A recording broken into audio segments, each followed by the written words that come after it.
of Life magazine gave a considerable and very interesting outline of the modern activities and structure of Freemasonry.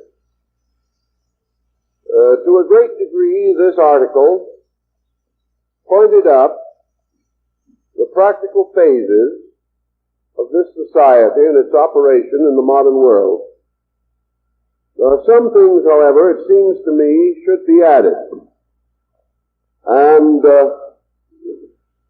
in so doing, we should clarify one point in connection with the subject.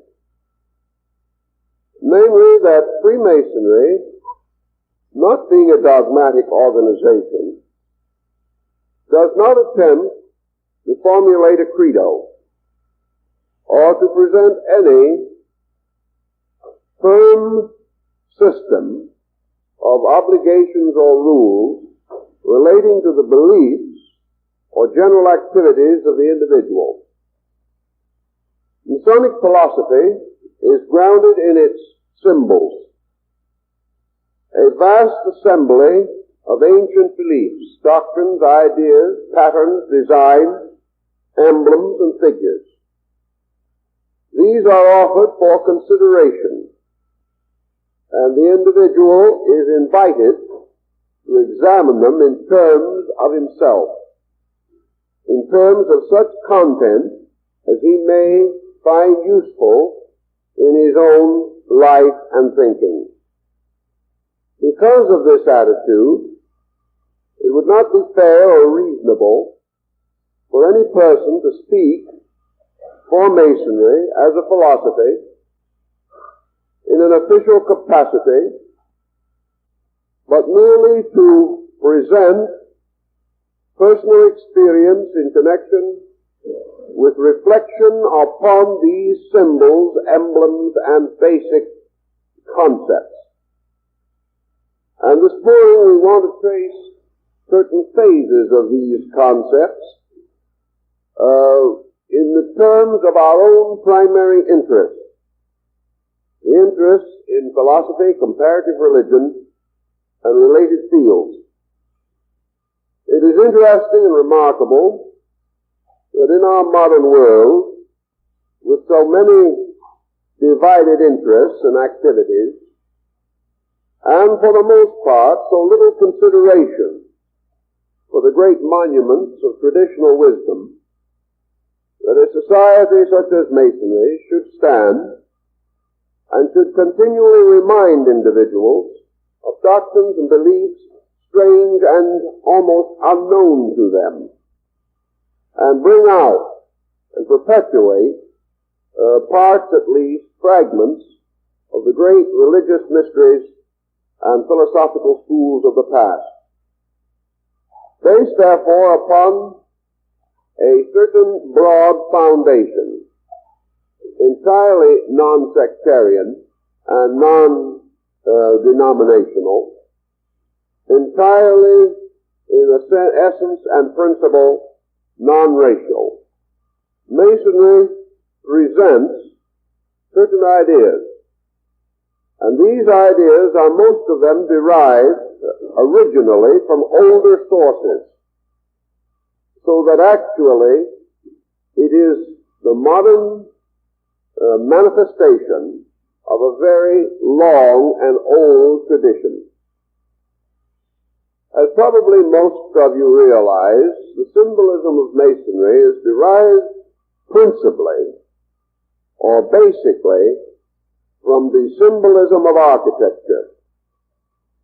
It is a descent of ideas paralleling, if not exactly coinciding with, the Dionysian artificers of Greece, the Roman collegia, and the cathedral builders of Europe. Thus, the entire concept relates to building, to the recognition of creativity, the dignity of labor, and the inalienable right of the individual to make a positive contribution to the social life, the cultural existence of the world in which he lived. Under the terms of architecture, therefore, are unfolded the rules and laws governing the building of human society, which was and always has been the principal concern of the great Dionysian cult. Under the story of the house, the temple, the palace, the monument, the tomb, was always concealed a series of social patterns. One of these patterns being the inevitable division of human activity, and the second, the inevitable dedication of human activity. Masonry as a group today does not demand any religious affiliation, nor does it require the individual to be orthodox or unorthodox. It requires religiously only one basic principle, namely that the candidate must, under solemn obligation, affirm that he believes in the existence of a supreme power, principle, or being, signifying absolute good at the root of life. A materialist, therefore, is not eligible. He must believe in the sovereignty of something superior and eternal. He must recognize deity as universal mind, universal spirit, universal consciousness, or universal being. And he must accept, as part of his natural obligation, his moral duty to that being, to that supreme power, and must recognize that his earthly labors constitute his perpetual adoration of this mystery. Therefore, he labors not for himself, but in the name of a supreme architect, a great builder, whose body is the universe, whose noblest masterpiece is the human consciousness, whose greatest labor is the perfection of human society. On this very broad religious footing, therefore, it is not surprising that many of the outstanding interpreters, exponents, and writers on the subject of Masonry have been clergymen. They have found nothing whatever in Masonry to interfere with the basic concept of the reality of God or the dignity of religion. And in various parts of the world, Masonic obligations are taken upon many sacred books, including the Koran and other writings of peoples who acknowledge the existence of one supreme being. The acknowledgement of this existence to the builders from the very earliest time set them in their way of life. All labor was a form of prayer. And we can go back to the ancient Essene formula that probably was involved in the first beginnings of Christianity. The Essene sect in Syria declared that the sweat of honest toil was the true water of baptism, and that the individual who did not labor to build a better world was lacking in the essential principles of religion. Religion is not merely the salvation of self. It is the preservation and extension of good throughout the world and throughout the entire sphere of human activity.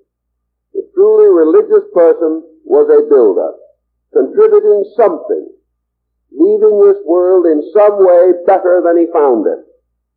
And while it is not necessarily true that the builder must be a carpenter or a bricklayer or a stonemason, still on some level, scientific, artistic, cultural, religious, philosophical, mystical, on some level of his activity, the true worshiper is a builder, a creator, one who is releasing through himself the tremendous dynamic of universal potential.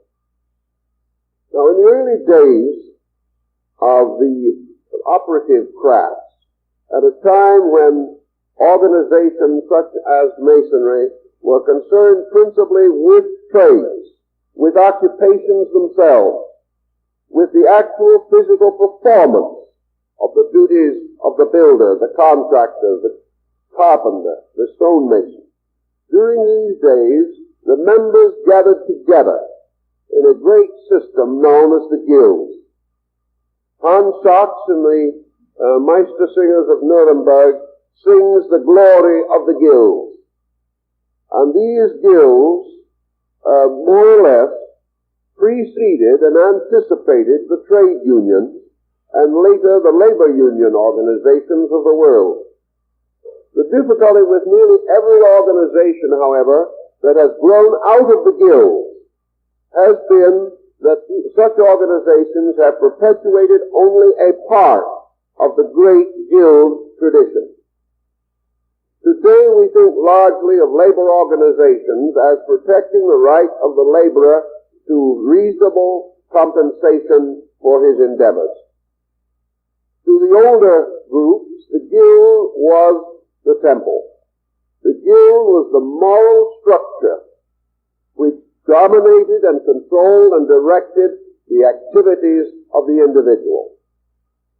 In giving allegiance to the guild, the member did not break his allegiance with his country, with his family, with his neighbor, with society in general, nor did he compromise his allegiance to God.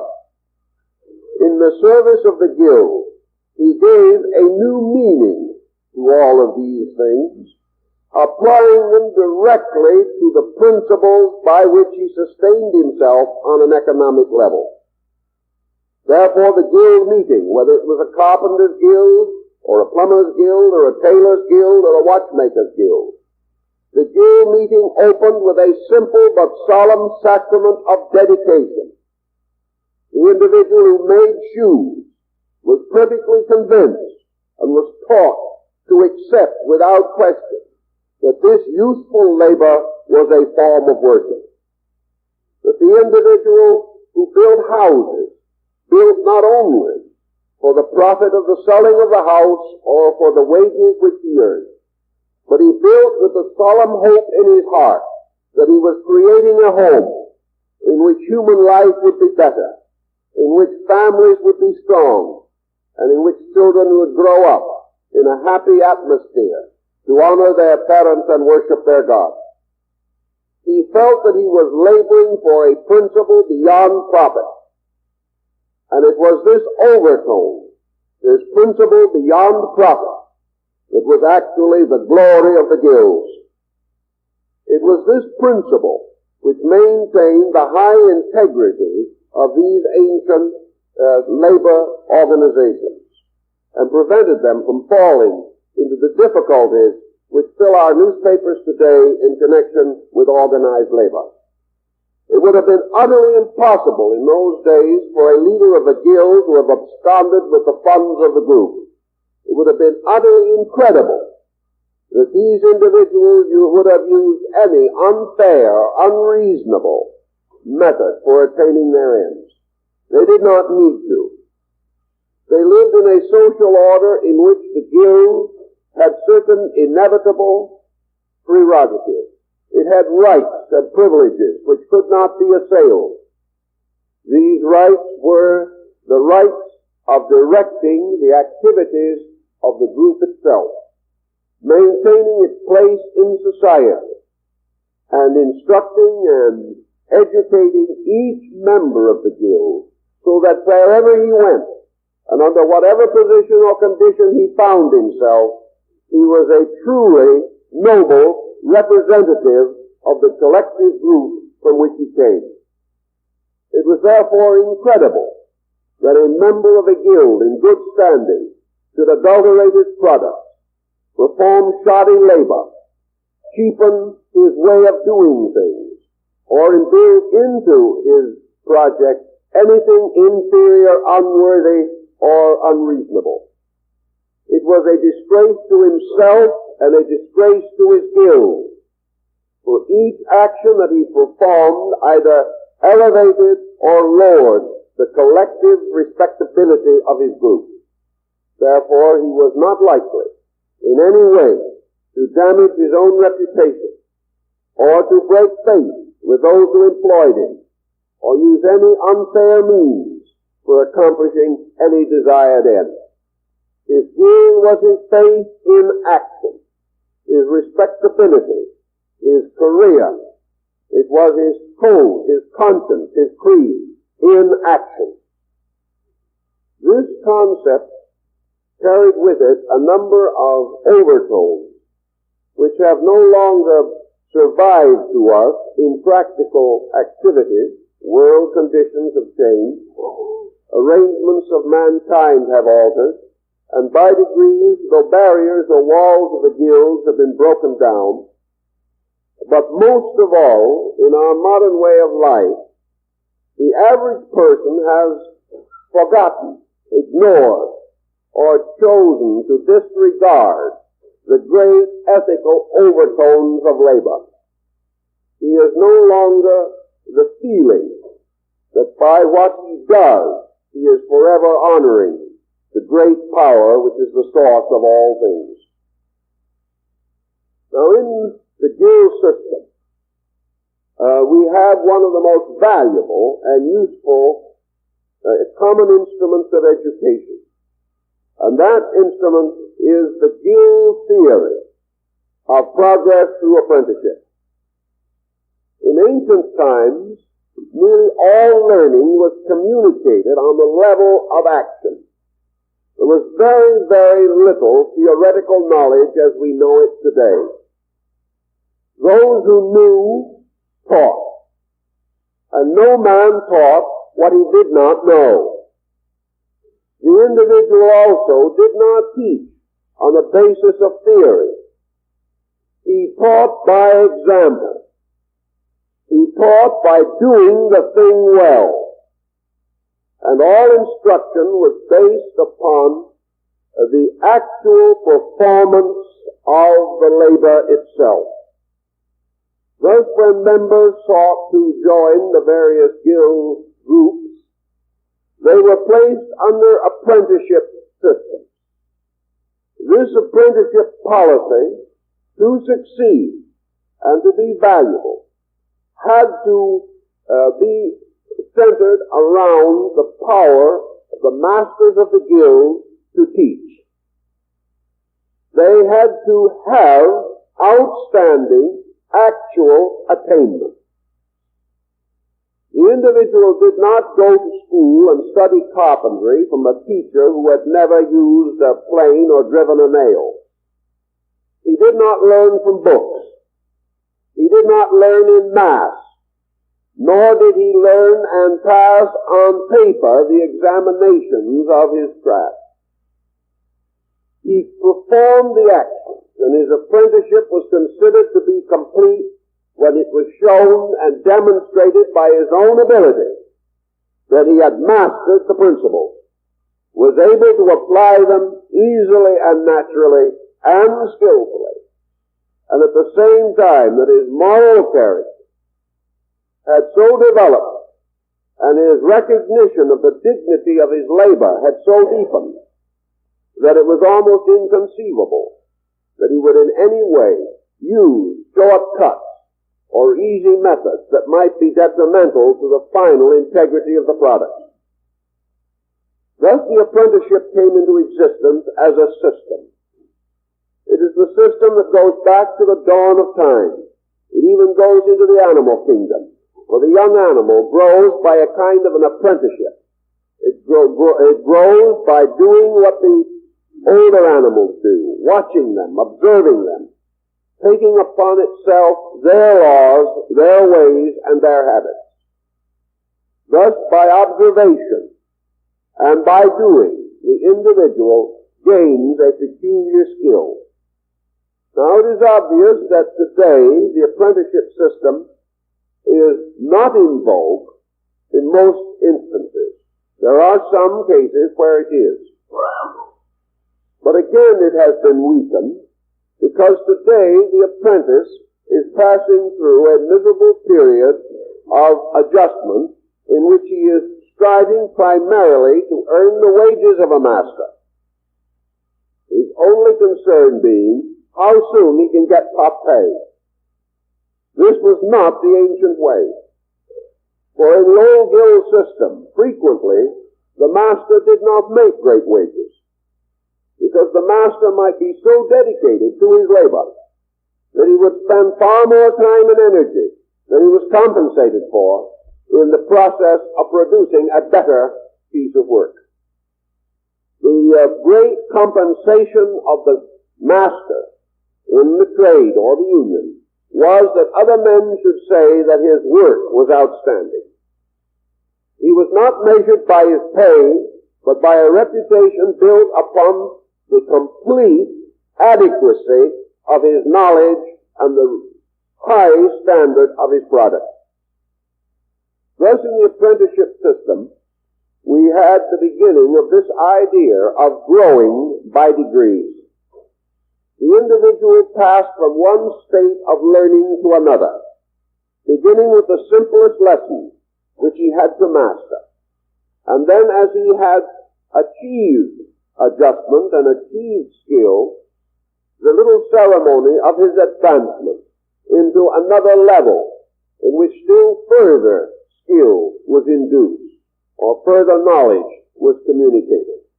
It was the right and privilege of the guild masters to bestow their choicest secrets and their greatest attainment in skill and knowledge and experience to those apprentices who gradually merited this special consideration. Here again we have a word introduced that is very important, and that is the merit system. The system in which the individual has to earn, that no arbitrary consideration could be substituted for it. And man could not enter a guild because he had the price.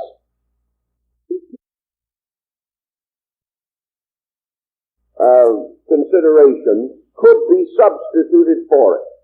And man could not enter a guild because he had the price. He could not enter into the guild and of other lines of activity, had to begin as apprentices and perhaps go for years humbly obedient to a local carpenter in order to earn their right to be seated in the council of the guild. There was practically no possibility of the individual buying his way in, for the reason that there is no way of buying experience, nor is there any way of bestowing that internal understanding which must come from knowing and doing and serving. So the apprenticeship system became the foundation of the great economic and industrial pattern of the ancient and medieval worlds. It was the apprenticeship system which produced the cathedral builders, these tremendous groups of artisans who labored together competitively without feud, with almost no problems such as we recognize today, each receiving the wages that he was entitled to, and each one recognizing that his greater pay lay in the glory of his labor. The gradual loss of this psychology has brought with it a great deal of human difficulty. For one thing, it has set so many people at animosity with their work. Work is a drudgery. It is simply a means of making a living. It is a painful necessity. And as the overtone of the dignity of the thing that is done, pride in natural and simple but true achievement, as this type of reaction diminished, we found more and more dissatisfaction among people who had to form various groups or alliances in the perpetuation of their trades or even of their individual endeavors. So we have this beginning in the system of guild training. Now, guilds also stood for something in the ancient world, and particularly in the medieval world, which we don't appreciate so well today, and that was the problem of education. Modern Freemasonry is particularly concerned with education. It regards education as absolutely necessary to the maintenance of a democratic and free way of life. Now, education in the old days was a haphazard problem. It was divisible into only one or two major brackets and was largely dominated by theory. Education also had extraordinary boundaries which limited the possibility of the average person taking advantage of it. In the innumerable small villages and towns that scattered through Europe during the medieval or Middle Ages, medieval world or Middle Ages, there were very few schools.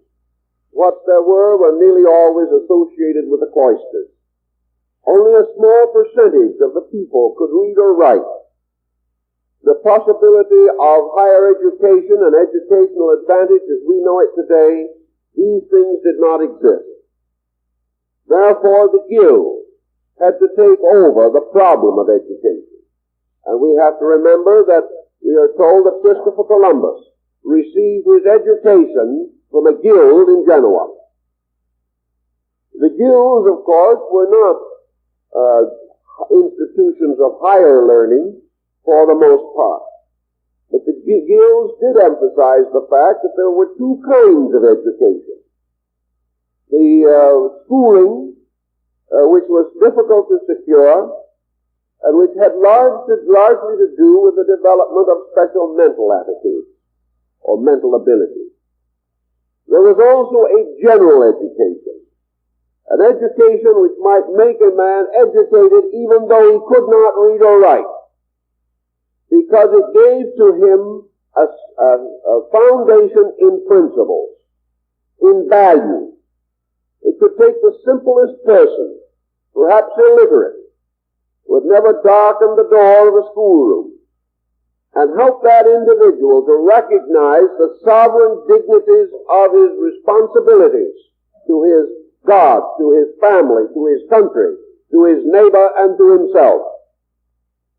Therefore, that this individual, in whatever level he might be, perhaps he was a fishmonger, perhaps a sailor going down to the sea in ships, but whatever he happened to be, he was a better human being.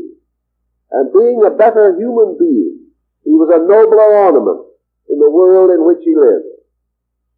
This creation, therefore, of ways of becoming better, of gaining an essential kind of knowledge, not a knowledge that necessarily was a substitute for skill in mathematics or art or things of this nature, but a knowledge with which other education could work cooperatively and constructively, but a kind of knowledge without which all other kinds of education must fail.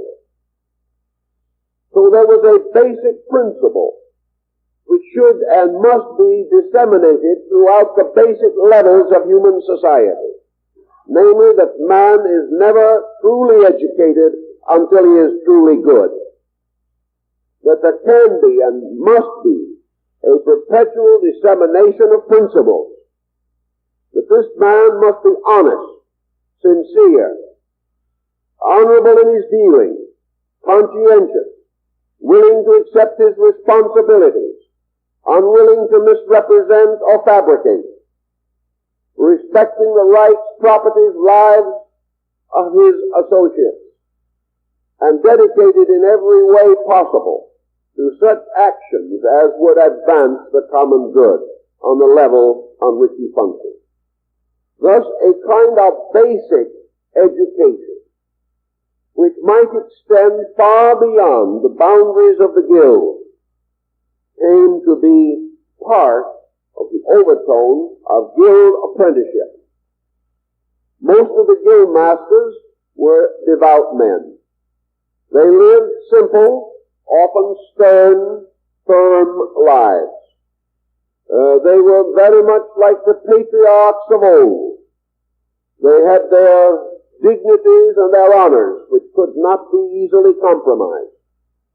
And they had a rough, ready paternalism for those who were to follow after them. It was the unwritten but inevitable duty of the guild master that his secret must not die with him. In the course of years, he must find those who would carry on. And when he was convinced that he had found a successor, then he bestowed upon him all of the goods of his knowledge, all of the skills and aptitudes which he had gained. This was his duty, because he was not only the leader of the guild, but he was the father of the new guildsmen who were to come along, who must carry on and keep the work of the world going.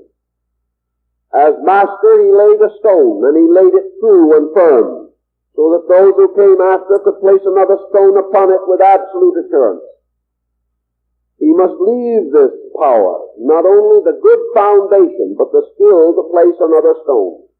And this he did by giving his secrets and communicating his knowledge to those whom he regarded as worthy. They became, within the guild, his sons, the future bearers of his glory. And he must pass on to them his good reputation, his knowledge, his ability, and his blessings.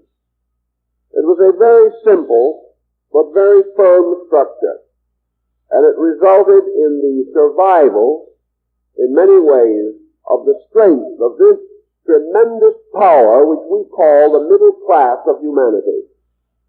Beneath the surface, the upper crust, which is ever changing and being blown and tossed about by political, military, economic situations, this rise of the sudden rich, this fall of the sudden rich, all these levels above on the surface of which men live must be supported by this vast body of people which must be right, which must be essentially true.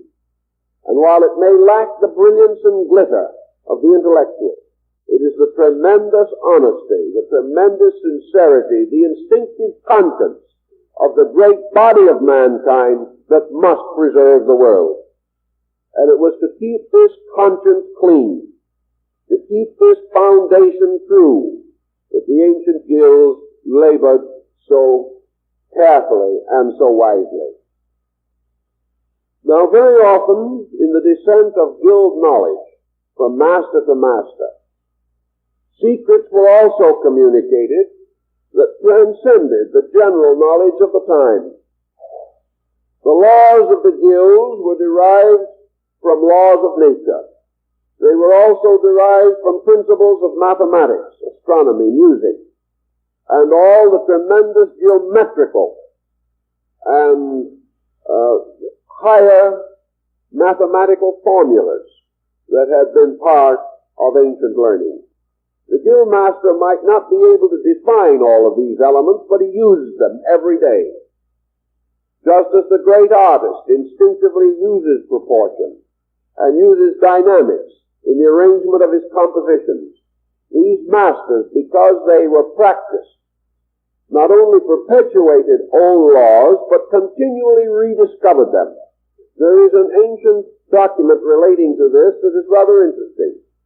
Namely, that the Carpenters' Guild in one European city, in the building of one of the townhouses, or one of the guild halls, issued a statement of the principles of universal knowledge that they had rediscovered in the building of this structure. These principles referred to almost every branch of human experience, or in the setting of the timbers, in the bracing of the house, in problems of stress and strain, and in all these intricate matters, these guildsmen rediscovered eternal principles, laws that had always been, and regarded themselves as peculiarly fortunate and privileged because they had actually been able to see the universe unfold as a result of their own labor. They were copying abstract principles, discovering why they were true, and in this way, as they expressed it, not only becoming truly and deeply astonished, but ever more reverent and worshipful in their understanding of the divine principle that was at the root of all these wonderful archetypal truths. Thus, the combination of labor with thoughtfulness, the recognition that we learn by doing.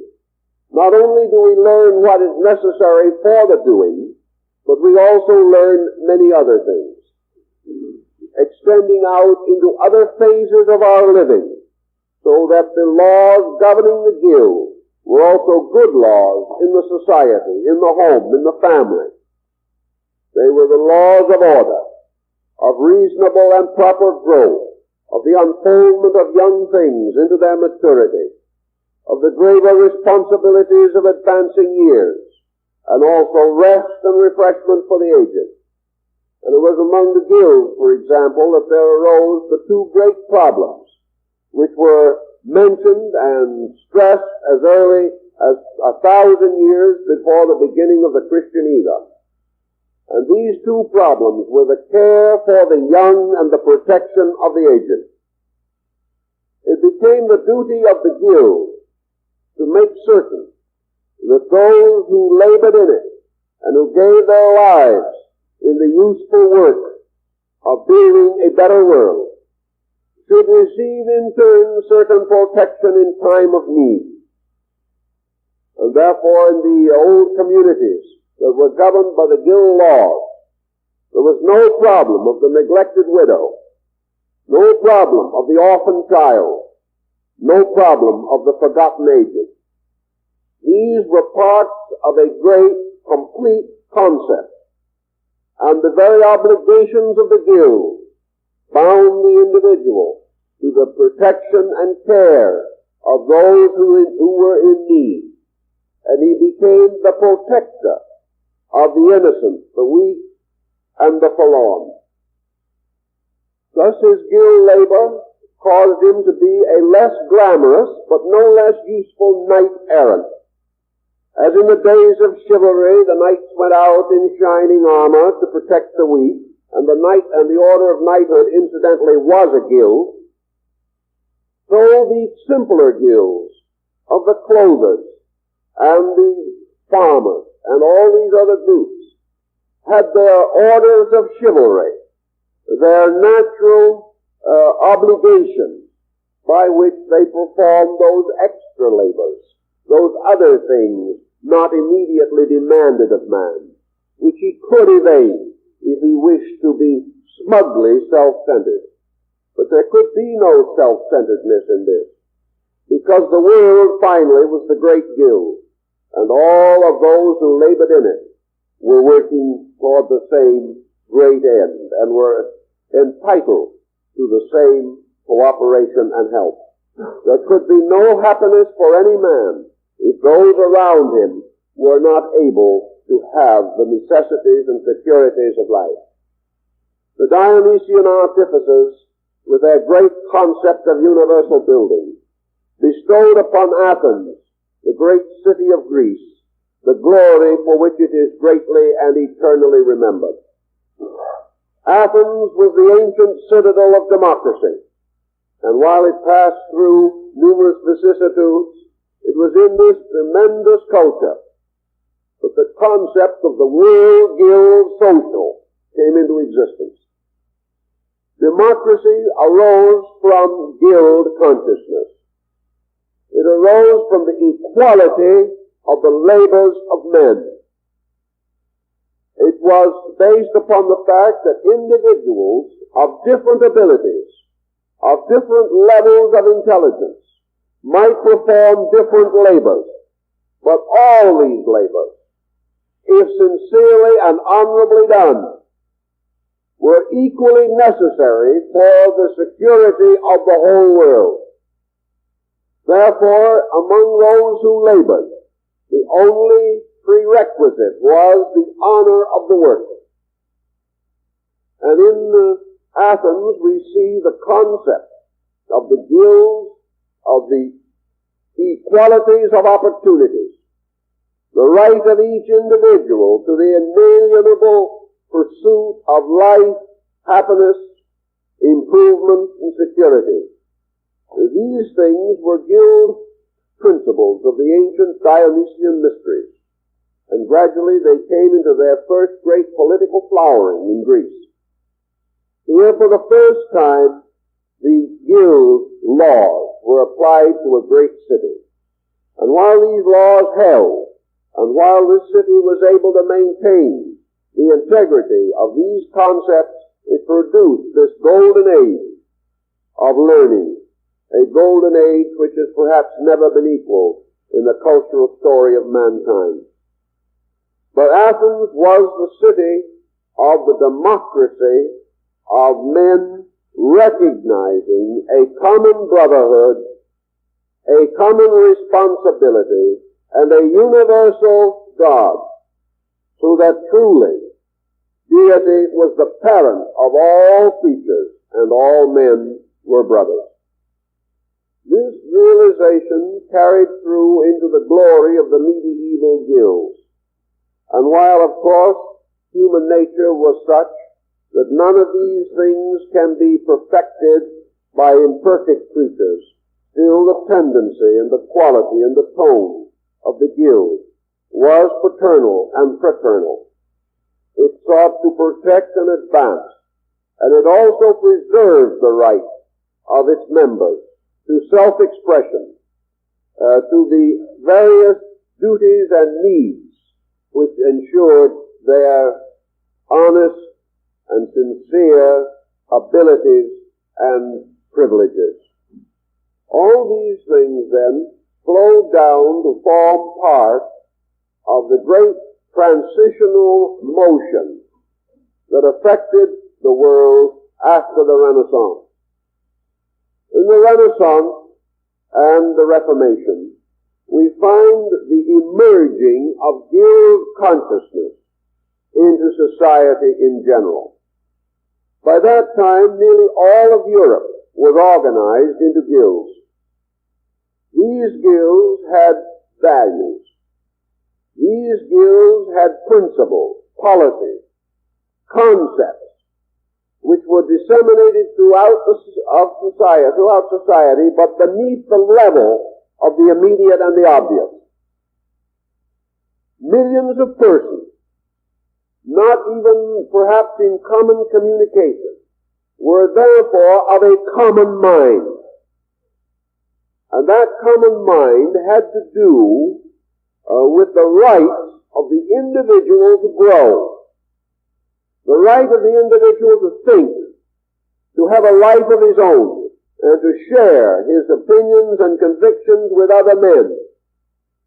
The right of the individual to have a vote or a place in the laws and in the policies which govern the group to which he belongs. The masters of the guilds had the right to a certain legislative authority, and those who earned mastery through their growth and labors were entitled to have something to say about the management of the organizations to which they belonged.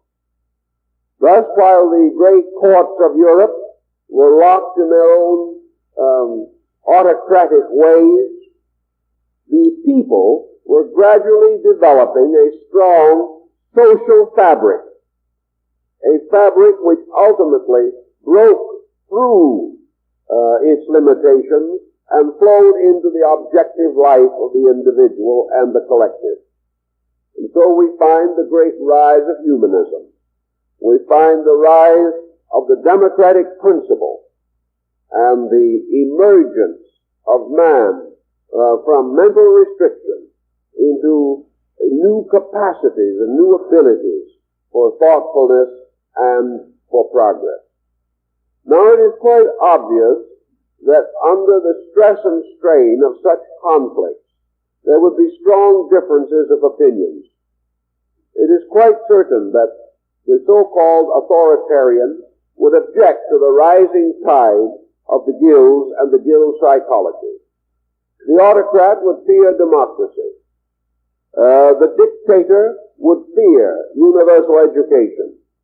Individuals whose futures and whose success depended upon the enslavement of minds would resent the freeing of those minds.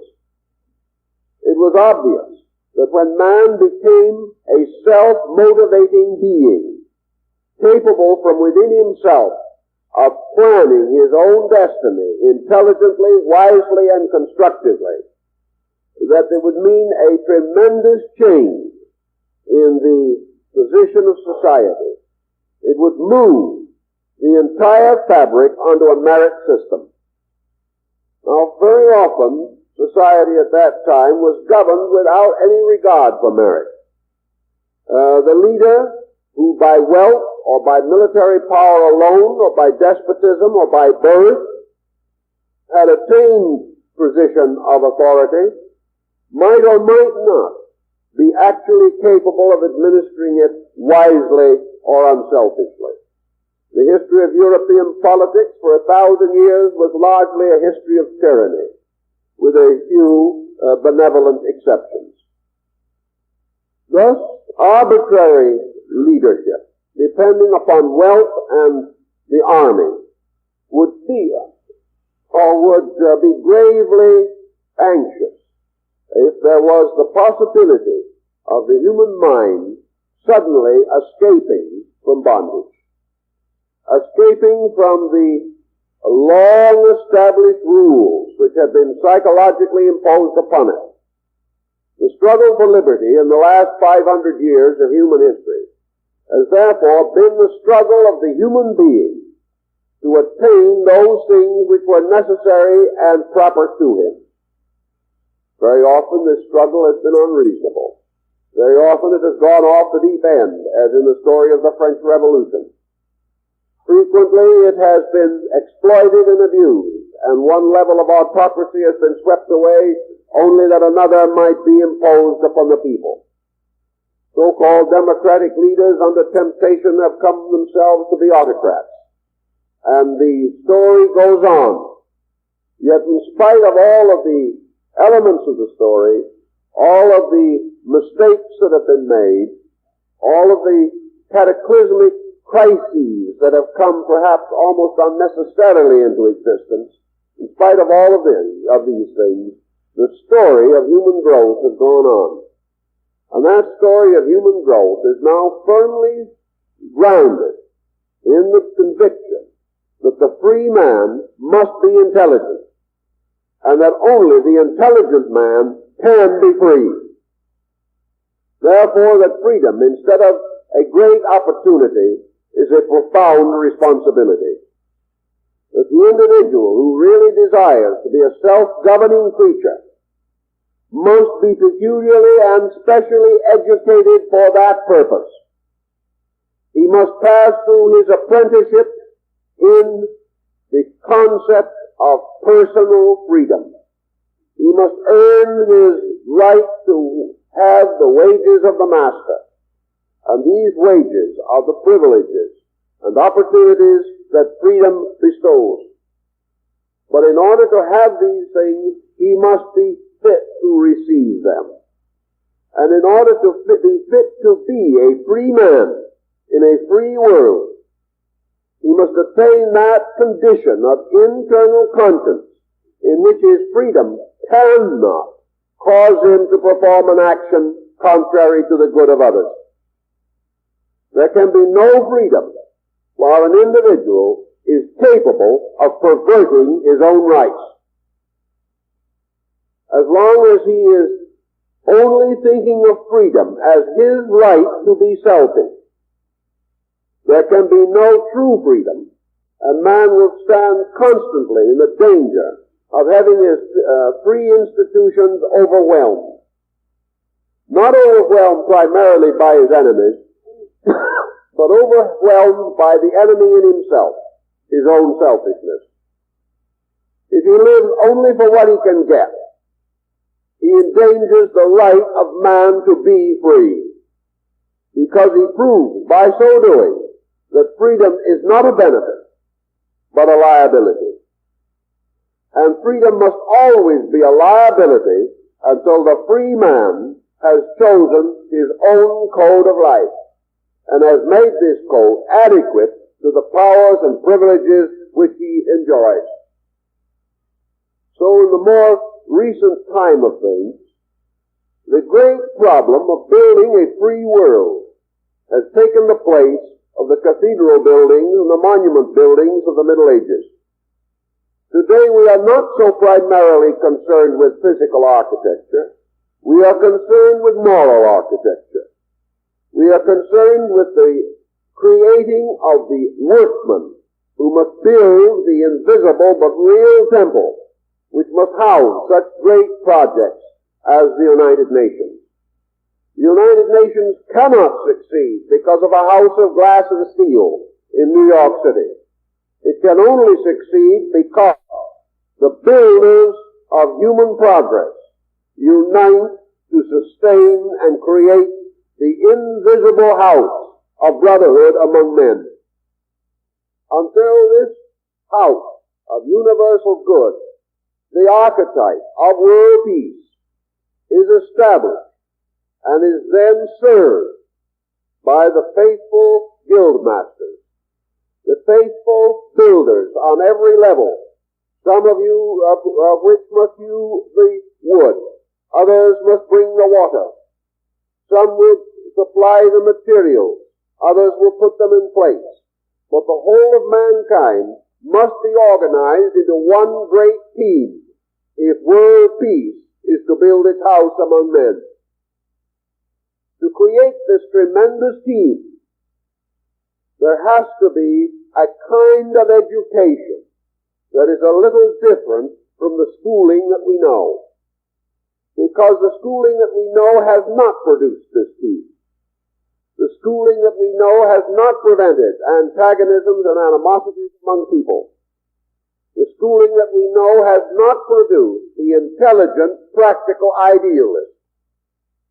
It has not given the individual the kind of education which causes him to dedicate his abilities to his dreams.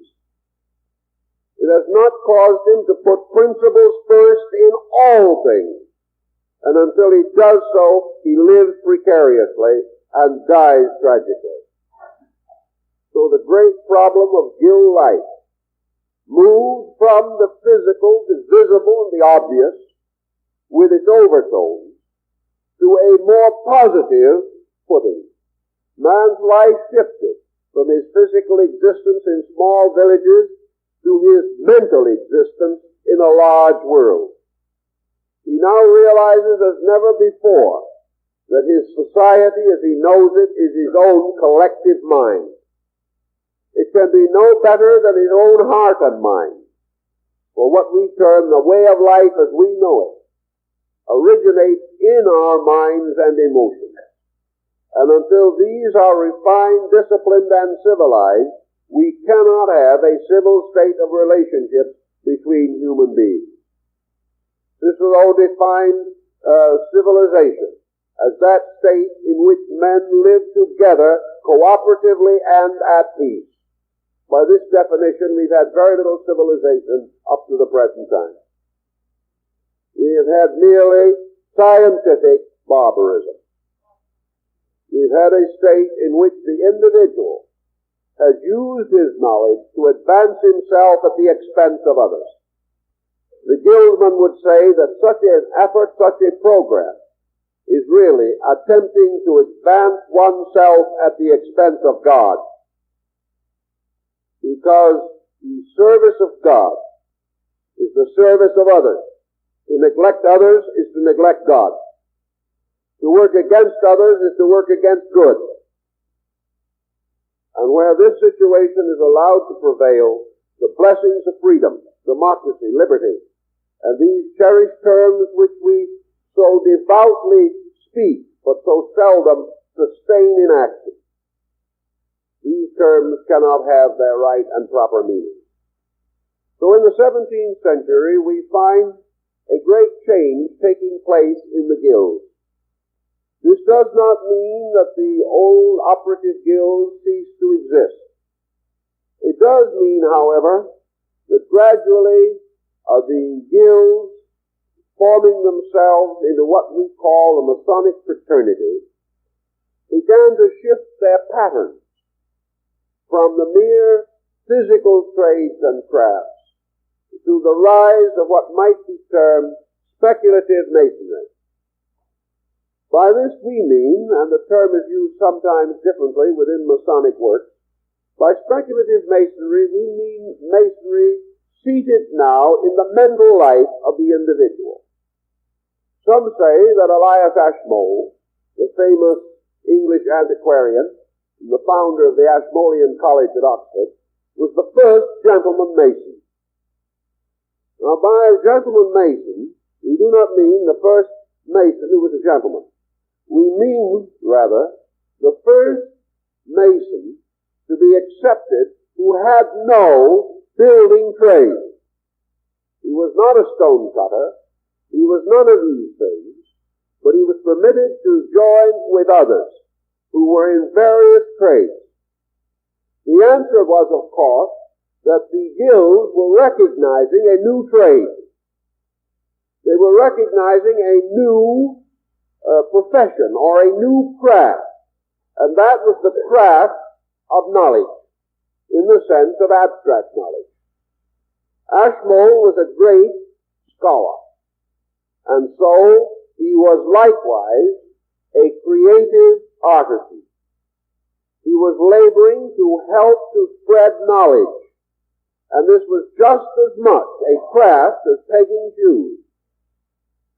So in accepting Ashmole into their own group, these craftsmen honored scholarship as a craft. And Ashmole was properly pleased because he suddenly was taught or was given to understand that knowledge was useful. It was no longer an ornament. It was not something that the individual learned in order that he could argue with his friends. Knowledge was now to make its contribution to the great collective progress of things. The painter, the musician, the sculptor, the poet, the astronomer, the physicist, these men were the new guild. They were the ones to whom must be passed on the great Dionysian dream. The dream that everything that men do must be done for the good of men. As Lord Bacon expresses it in the New Atlantis, that all men shall learn all that is necessary and possible, and that all that is learned shall be applied to the total good of man. So the guild walls opened, and the carpenter gave place to the chemist. The tailor gave place perhaps to the theologian. But all of these groups were similarly dedicated. Dedicated that knowledge should not be for itself alone, but for the good that it could do. So the new guilds began to broaden. By degrees, within 50 or 75 years, most of the guild unions of England particularly became speculative groups. There were still members of the operative guild, but these operative guildsmen were finding their release in other ways now, and the guild work was passed on to these intellectual groups. And from such groups, indirectly, we gained the realization that Sir Isaac Newton, for example, was the president of one of these guild groups for a long time. And Sir Christopher Wren, the great architect who built St. Paul's Cathedral, was a master of his guild. His guild now being a guild of researchers, a guild of men seeking to broaden the limits of understanding, as in the case of the Royal Society of England, which after it had been brought into existence in the advancement of knowledge, immediately communicated with foreign nations, even sending to India and China and other distant places for scientific information. The progress of growth set in, and the one thing that differs between the guilds of knowledge and the learned societies of today For today we have practically every profession, every craft, every art and science organized in some way, mostly for purposes of protection only. We have, for instance, things like the American Medical Association, and we have the legal societies. We have the psychological societies. We have within these groups smaller branches. We have philosophical societies. Most of them established to maintain certain rules and ways of order. But behind this still rests this foundation of the guild concept. And this guild concept has gradually come to be neglected in practically all learned societies.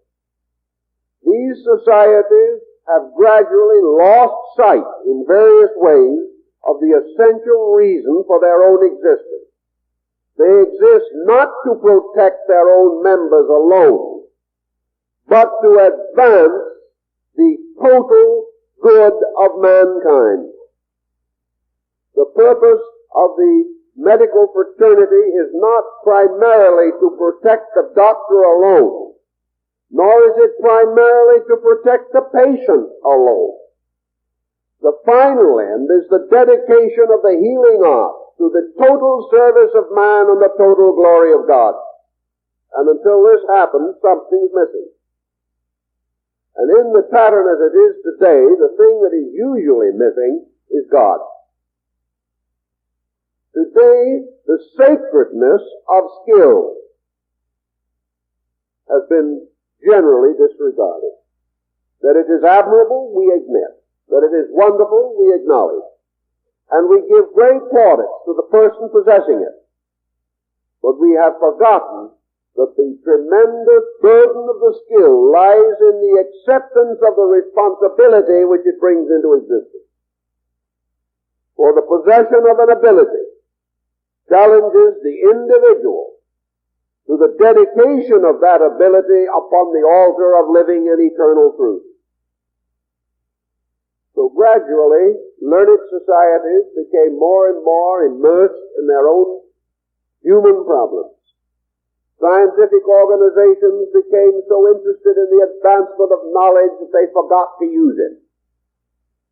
Finally, when they did get around to using it, they bound it into an economic situation so tight that in many instances those who need most can have least. By degrees, then, the vital values of the great over-system were ignored, forgotten, or at least neglected. And through this came the gradual rise of societies and organizations, either Masonic or based upon its principles, cutting through practically every division of human society, bringing today into integration members of all professions, all crafts and trades, from the highest to the lowest, but uniting them in a strange way, almost like some United Nations program. Uniting them not on the level of their knowledge alone, but on the level of their integrity as human beings, in matter of the greatest and most vital significance today.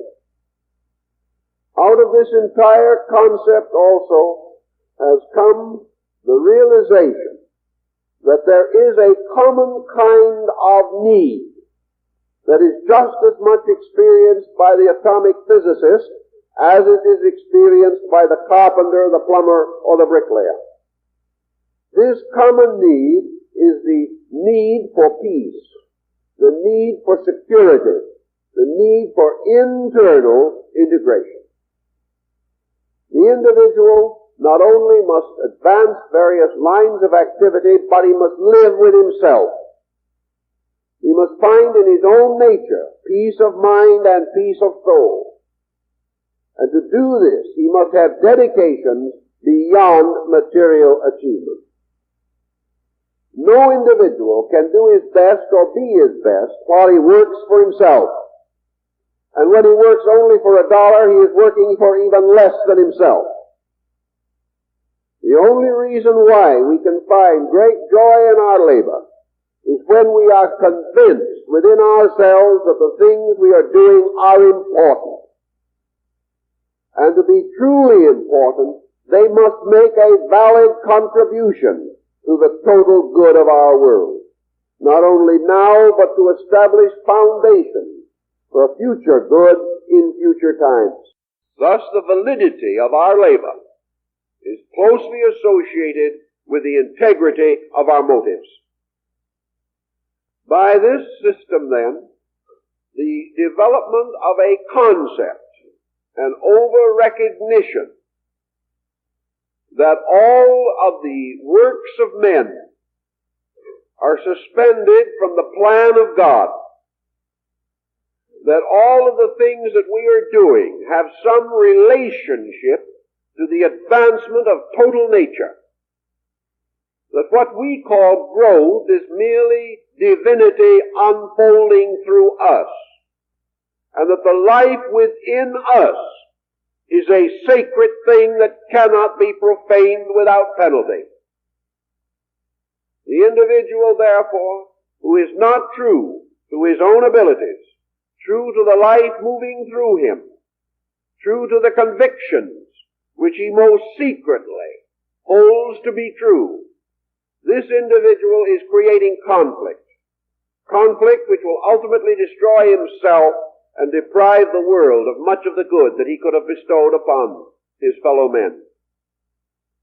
To meet these problems, therefore, many modern persons have begun to re-evaluate the symbolism of ancient philosophies and religions, seeking for the basic roots of idealism, seeking for those essential keys by which mankind can be advanced to a state of security. Now, it is perfectly obvious that in this day and under these conditions, that there will be strong divergences of opinions even on these matters. It is true for the most part that the individual is more inclined to compromise his ideals for profit than he is to compromise his profit for ideals. Therefore, it is also obvious that wherever large groups of persons gather together under any broad pattern, all will not be of equal integrity. But there will be, and usually is, some good to be found or to be gained wherever there is a voluntary association of human beings for the purpose of attaining good. And while this sincerity is at least reasonable, or at least partly active, some essential advancement will be achieved.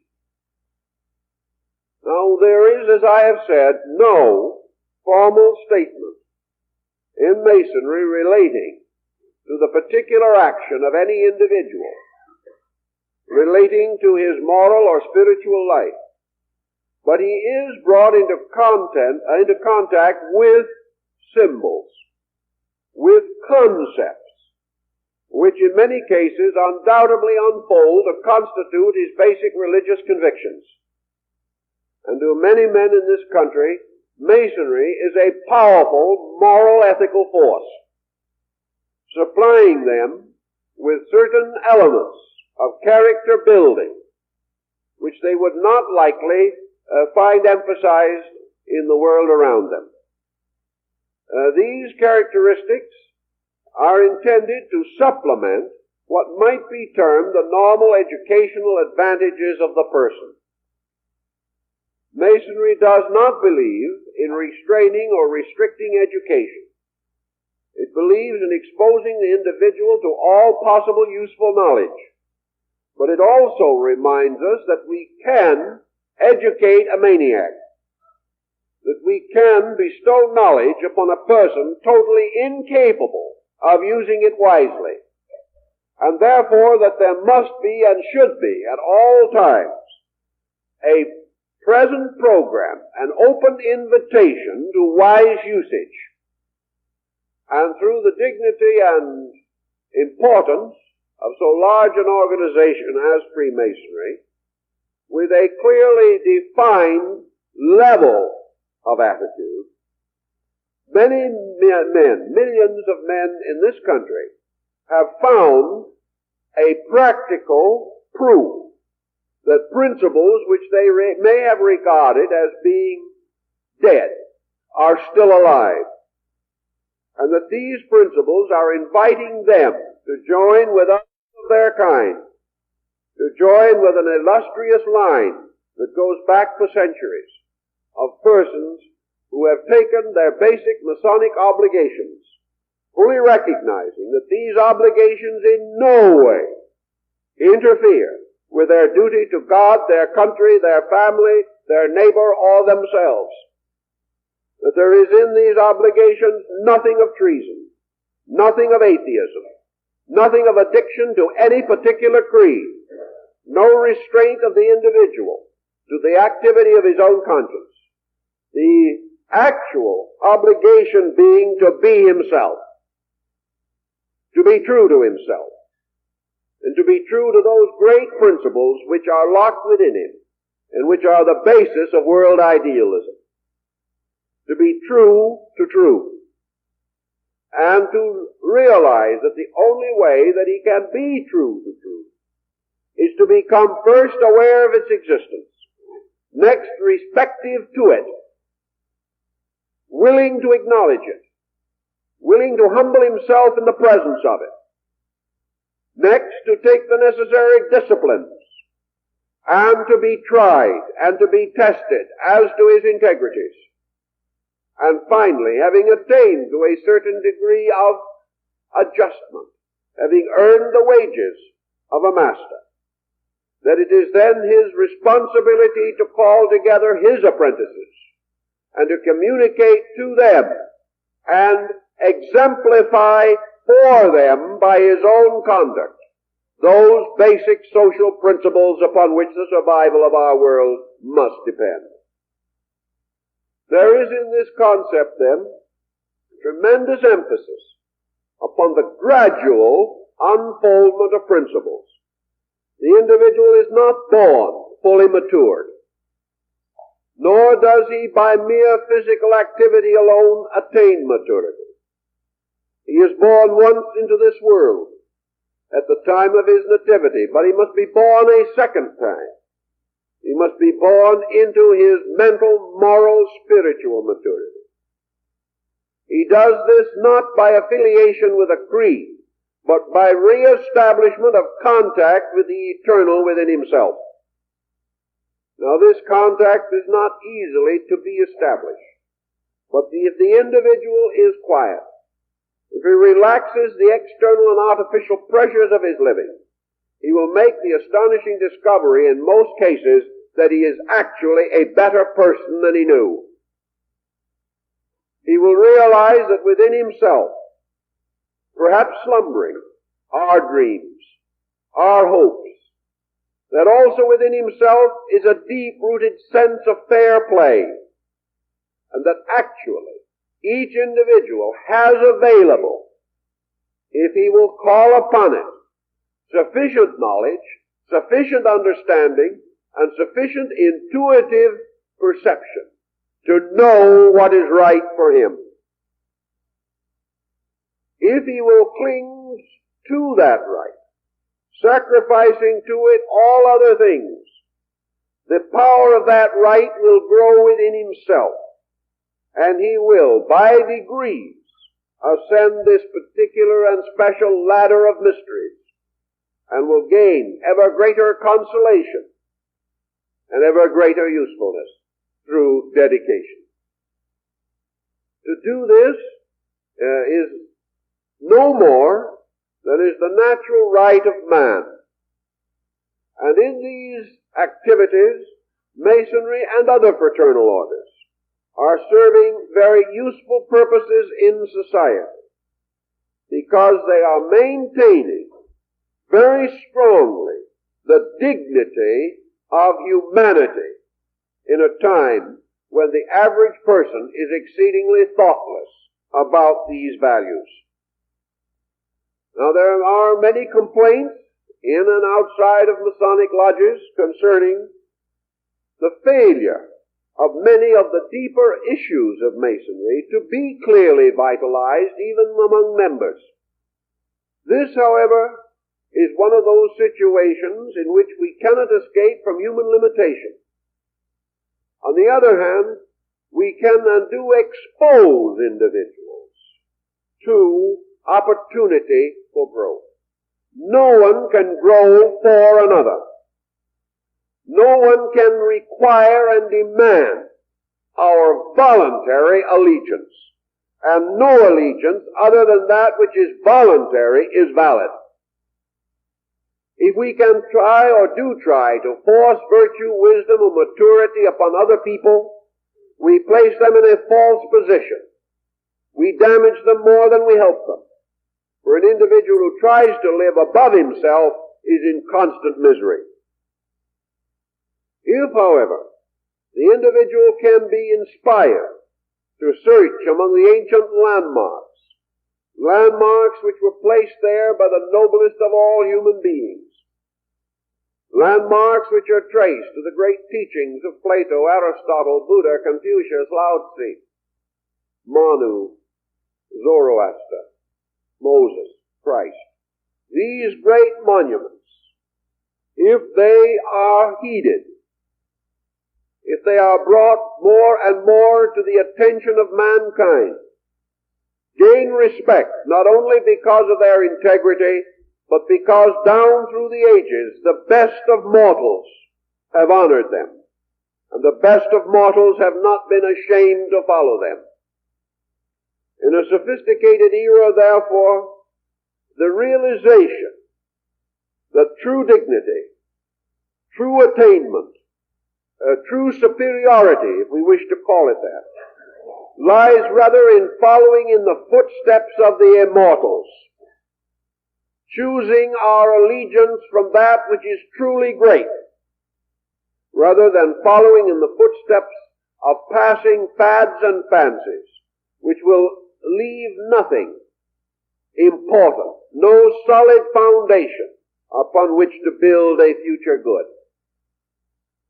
Thus it may happen that if the individual discovers that there are several million men in this country who have assumed obligations of thoughtfulness, have actually restated in their own way that they are suspending their lives from principles rather than from passing policies, the other young people rising up, growing up, find that good things also have their fashion, that the world is not composed totally of unbelievers, that the world is not composed totally of persons without at least a recognition of values. This encourages other persons to realize that in their hopes and in their dreams and in their ideals they are not alone. And to many persons who have believed that perhaps a handful of citizens alone carried their thoughts, the study of Masonry has come as an amazing revelation. They realize that the great institutions which we long considered dead are not dead. Perhaps they are sleeping, but they are not dead. They are being carefully watched and lovingly guarded, not always with full insight, but certainly with the deepest respect, veneration, and good intention. And from these things, the concept of a Masonic philosophy gradually integrates not within the statement of the craft itself, not by official pronouncement of the fraternity, but in the life of the member or the individual.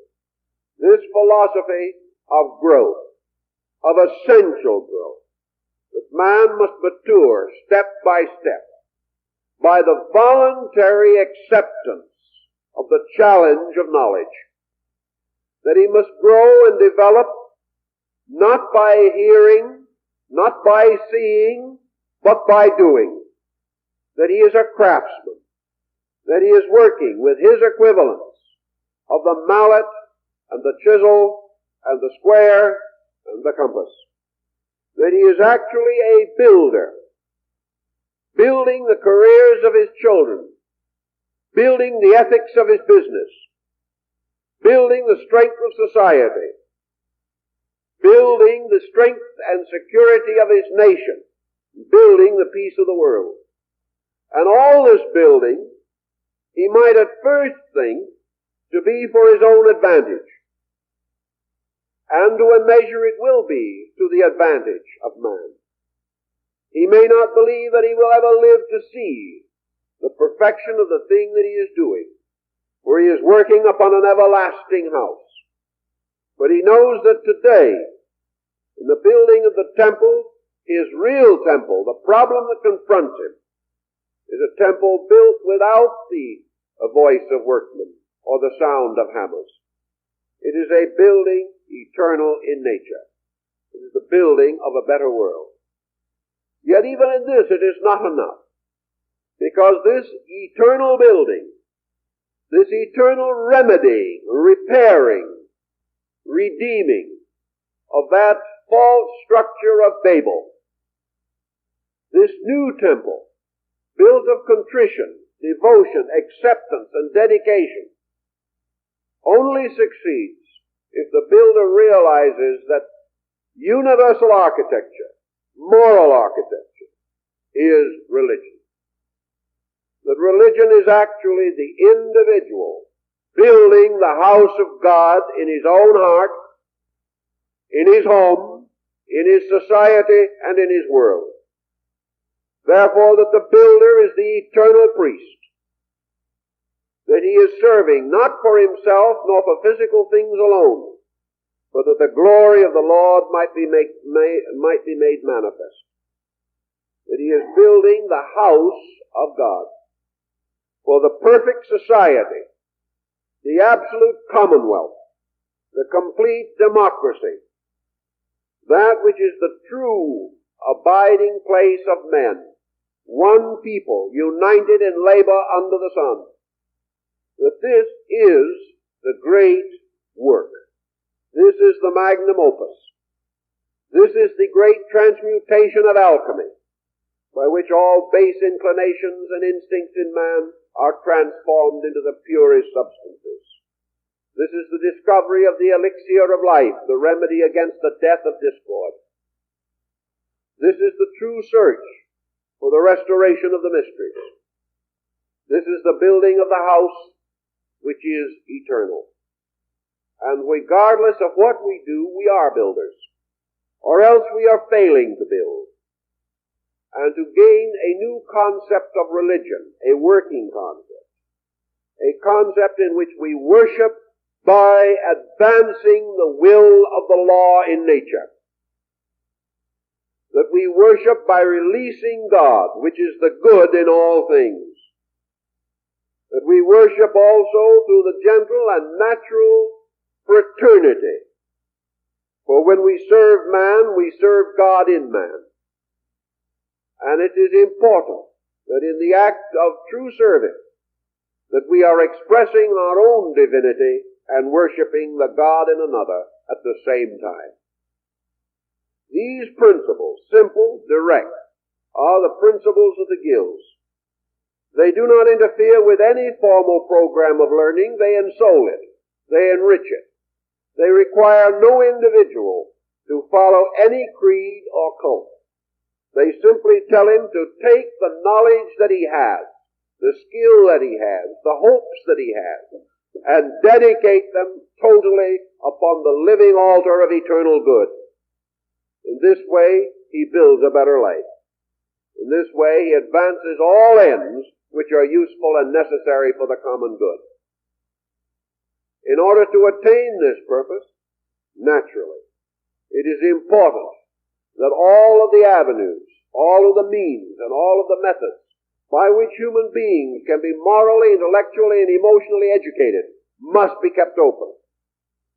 In periods of tyranny, in World War II in Europe, the moment dictatorships came into existence, the Masonic lodges were closed.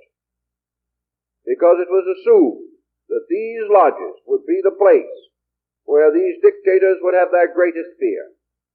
Not because these lodges would actually and factually act in any treasonable manner, but that individuals gathering in them as free human beings, refusing to acknowledge man's bondage to man, and accepting only man's service to God, that in these groups there would be levels of thinking which could never be controlled, could never be enslaved, and could never be brought down to the degradation which otherwise might have been possible. And it is also in this spirit that the freedom of men becomes important to their growth. Even an idealistic culture imposed upon man would fail. No individual can succeed by being given security. Until he earns it, he does not value it. Until he has learned its methods, he cannot communicate it. And without having merited security, the individual cannot bestow it as a heritage upon his issue. We can only share what we know, and we know only what we can do. Thus the simple process of action, the communication of value from the one who possesses it to the one who needs it. This is the great purpose of the initiation rituals of ancient times. Not that the individual was to be given a secret, but that he was to be given a skill. The secret was he must earn it. He must earn it by patience, by self-discipline, by consecration. And having given so great an amount of himself to the attainment of the skill, he should certainly not cease there, but should realize that if it was worth attaining, it must be valuable. And if it is valuable, it can be valuable finally in only one way. It is valuable because of the truth in it. And the truth that is in it is the God behind it. And anything that is worth laboring for with diligence is worth using well. And to wait and to labor long and arduously for some skill, only to waste the products of it, only to take a great ability and live a useless or comparatively valueless life, only to work hard in a great profession to attain a fortune to be squandered. This is not good philosophy, nor is it good religion. The individual who is earning, who is laboring, should accept the responsibility not only for the skill and integrity of his labor, but for the skill and integrity of his usage of that which accumulates from his labor. The power to do came from God. The rewards of the doing belong to God. And man returns the profits of his toil to God by using them for the benefit of his fellow men. In substance, this seems to be the essential principle of Masonic philosophy, the growing up of the individual to these responsibilities one by one. We speak in no way officially, but this is what it seems we should gather and imply from the great landmarks of this craft.